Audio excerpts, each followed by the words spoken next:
a chance, be a man, take my hand, understand. I don't want no minute man. Welcome to the Love Kingdom. This is Dr. Nelson giving you a word of love. Today, I'm bringing you a question from one of my clients which says, can sex be a deal breaker? Can sex kill a relationship? Well, a lot of people right now are having sex even before they get married. Wow. Some of them are starting very young, from the age 16 going upward. And this, of course, brings us a question, well, whether people get satisfied with sex as they should be. Well, from my experience in my work for the past 12 years, I have realized sex can kill a relationship. Whether you like it or not, just listen to me. You realize what I really mean by saying sex can kill your relationship. In our life in general, everyone wants to have good things, want to enjoy the good things, the best of things, you know. And because that's the way we've been created, we love good things. Even in the Bible, they say, when God saw all things were good, he was satisfied, he was happy, that everything he created was good. So, because we human beings have got this kind of inside things, desiring to have the best thing, so having a sex partner who will always satisfy you is a major issue. You know what, whether you like it or not, we are all motivated to have sex because we want to have babies. This is a general thing which everyone knows. But the thing is, when we go for sex just to have babies, we discover that there's something extra, something sweet in having sex. When we discover that, we realize, of course, this is something we need to pursue. And therefore, even after having babies, we want to get this entertainment, which of course everyone knows is the sweetest things on earth. And therefore, having a partner who knows how to perform in bed is something everyone should be going for. The thing is, whether you like it or not, at this generation right now, the partner you are having, before she reached 20 or he reached 20, he already had more than 3 partners. That is before you. Some of them having more than 3 partners. So you need to realize you will always be compared. Whether you're a woman, whether you're a man, you'll be compared to the past lovers. Now, it depends upon how much really you know about how to make a woman happy in bed, how to make a man happy in bed. But the thing is, because you're being compared, if you fail in that comparison, automatically you'll be labeled as a boring partner.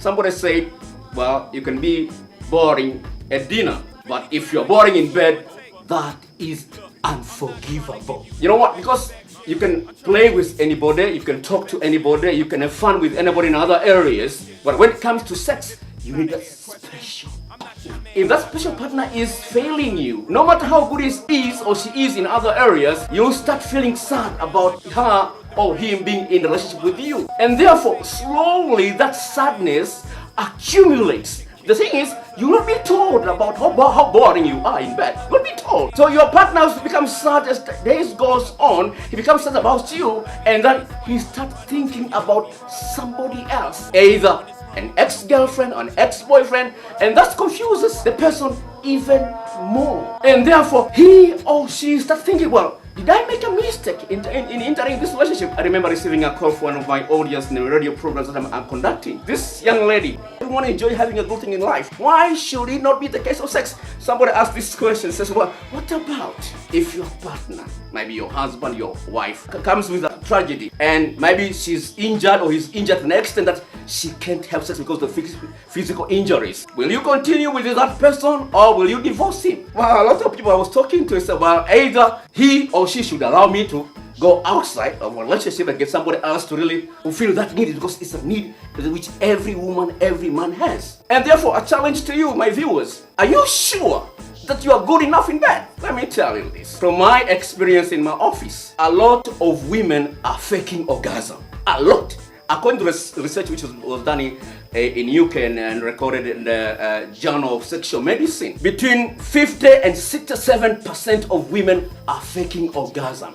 And that's a big deal. I was talking to a friend of mine from Canada. The other day we are having a lunch, and I asked this to the old ladies. I asked one of them from Finland, the other two from Canada, and I asked them, have you ever faked orgasm? The 2 of them said yes, but the other one from Finland said, well, I will always tell my man that, well, I haven't reached where I'm supposed to reach. This is a challenge to a lot of women. You know what? women don't have a challenge of erection problem or premature ejaculations, and therefore they are very good at judging men. As you'll see in my next video, you'll see how much really women are enduring from men. Having said that, with that challenge of satisfying your man, a lot of women are really lazy in bed. A lot.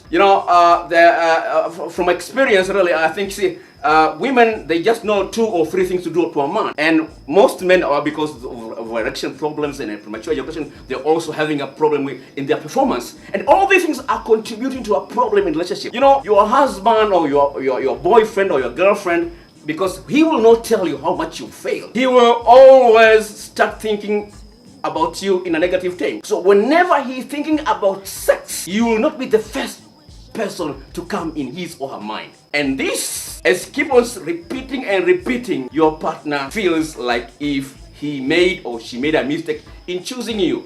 And therefore, the following might happen. Number 1, either she will cheat or he will cheat, or she will start or he will start behaving in a very rude way to you. He will do things which will hurt you so much to an extent you have to end their relationship. I've seen this several times, either from men or women. If they don't get any reason really which they can really bring to their partner to tell her, I don't want you because of this, and if they're very embarrassed about sharing this, they always find something to really hurt the person, so that person might say, oh, I can't tolerate this, and this really is a relation killer. So I'm just asking you, my viewers, to just look at yourself very closely to see if you're really competent enough in the area of sexual performance. How much do you spend time? You know what? From my studies of sexology, I come to understand that a lot of men, a lot of women, they don't know exactly how to please one another sexually. And all the experts in the sexual therapy area, they will advise you to do something called sensate focus. Now, sensate focus is an exercise whereby a man will touch a woman from head to toe for 30 minutes. And then the turn to his wife. The wife will touch the man for 30 minutes without having sex. This is for the whole week, without sex. The second week as well, there's no sex, another touching. The third week, then people can start having sex. This is an area which, of course, you can look at yourself in the internet, sensate focus. If you look for it, you'll see how much pleasurizing one another is very important. How you touch your partner, how you press your partner, different areas of his body or her body is very important in ensuring that he's getting the best of sex out of that relationship. Short of that relationship don't have a long time to stay. And if it will stay, it's like an old car. There will always be some maintenance to be done. And this is very expensive. Don't let this be part of your life or in your relationship. Please subscribe for more of this, and you will never regret about it. No, ma, I'm trying to hit you, then quit you in the middle of the round like I'm Roberto Duran. No, ma, 6 a.m.